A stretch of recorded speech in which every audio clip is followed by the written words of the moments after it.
Globe Vintage Thomas outdoor light. See here, there's a screw on the bottom, screw on the top. Just mounting hardware. So get it all taken apart. Get the mounting hardware up. Put this on top of the mounting hardware. Get that all secured down. Get a light bulb in there, and screw it all back together.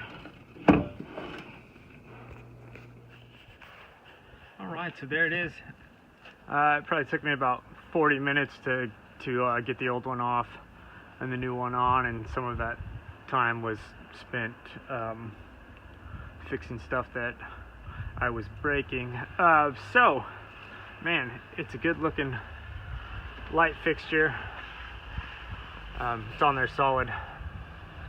I definitely recommend it.